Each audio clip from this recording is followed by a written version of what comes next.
Hi everyone, welcome to this month's On Deck. We are continuing on with our series of using the tarot cards to work through the hero's journey and the kind of 15 beat structure of a narrative structure of a story. So today we're talking about card number 2, which is the High Priestess. And generally the High Priestess talks about like intuition and knowing coming from outside yourself and premonitions and all those things. It talks about kind of being in touch with your inner voice, listening to your gut instinct, things like that. Oh, excuse me.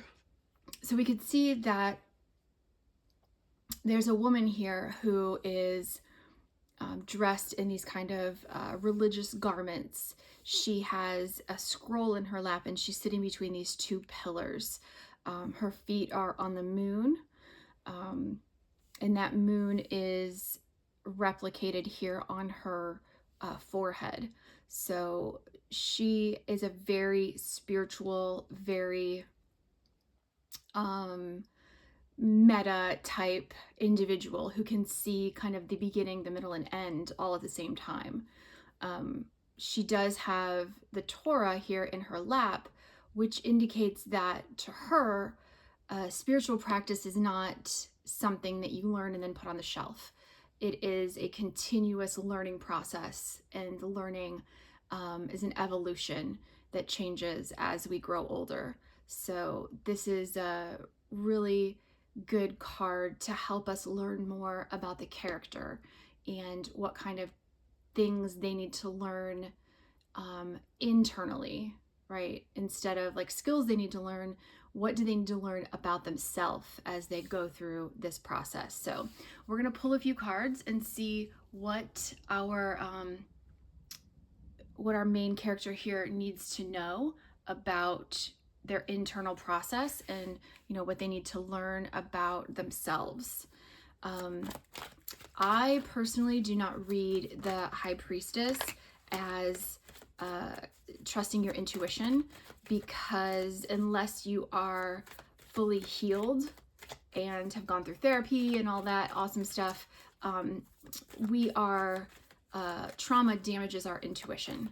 Okay, so unless you are have gone through the process of healing your trauma, your gut might lie to you to kind of keep you alive. That's what your gut thinks. That its main job is to keep you alive, and things, threatening situations are there to hurt you. So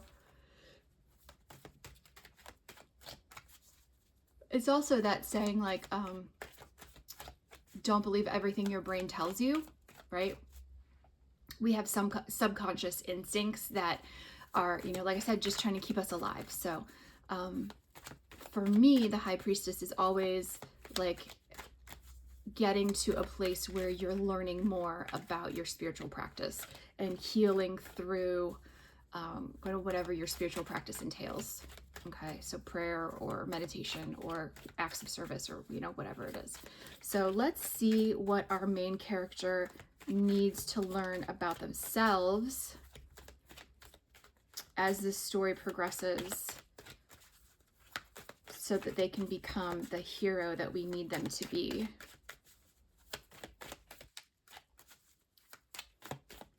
See if we can't get one or two more cards. This one? Okay. All right. So the first card that came out for us is the Nine of Pentacles, and it's in reverse. And I don't normally read reversals when I'm doing personal readings, but I do like them in kind of our storytelling, because we know like this is a thing that our main character needs to resolve in themselves by the end of the story to complete their character arc. Okay, so the Nine of Pentacles is feelings of internal worth, right? Feelings of being self-sufficient, being good enough, being confident in their abilities to handle anything that comes at them, right? This Nine of Pentacles here represents somebody who is not necessarily like a single, but is independent in that they can take care of themselves. Like they have the resources, they have the knowledge, and that's represented by the grapes, because in the tarot, grapes are something that's very hard to grow. And so if you can grow them well, that means you have a lot of skill and knowledge. So this person, our main character, so far does not have the internal feelings of like, I know enough, I am worth this journey, I am worth being taken seriously, I am worth the position that I want to hold. So we know that as this story continues, as we're writing this story, we're going to need to find opportunities for our main character to use their internal whatever spiritual practice they have, or whatever kind of rituals they have, whatever, if you have a specific religion or magic system, or whatever it is in your story, how do they use that to learn about their self-worth? So how does your main character use their internal intuition and spiritual practice to find self-worth? How do we turn this upright by the end of the story? And we also have this card of the Eight of Cups, which is maybe how they find this self-worth, in that the Eight of Cups means walking away from things that no longer serve you. So you may have 8 full cups, but you know that you're missing that 9th and 10th cup to make you feel fulfilled. So there's a point where you have to follow your passions, and that's indicated by the red cloak. So our main character here needs to follow their passions, not do what people think is the best thing for them to do, but to do the thing that it makes them, full of life and energy. So the main character is going to need to turn away from these cups that other people have filled for him, and go fill up his own cup. And that's what's going to help him feel the self-worth, right? Feel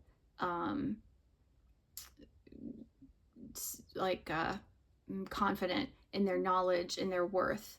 And the way that they get to this point is by really looking inside and learning more about their practice, and really looking internally to like internal skills and thoughts and thought process. Okay. The other thing that I think is really interesting is that both of these cards here have a sliver of a moon. This one is an eclipse, and we do have 2 eclipses in March, so check those out if you are interested in that kind of thing. But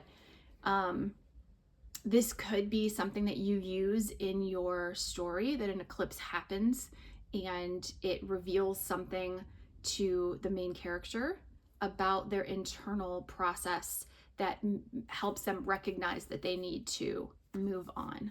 Okay. All right. Thank you guys so much for joining me for March's On Deck, and I look forward to talking to you guys next month.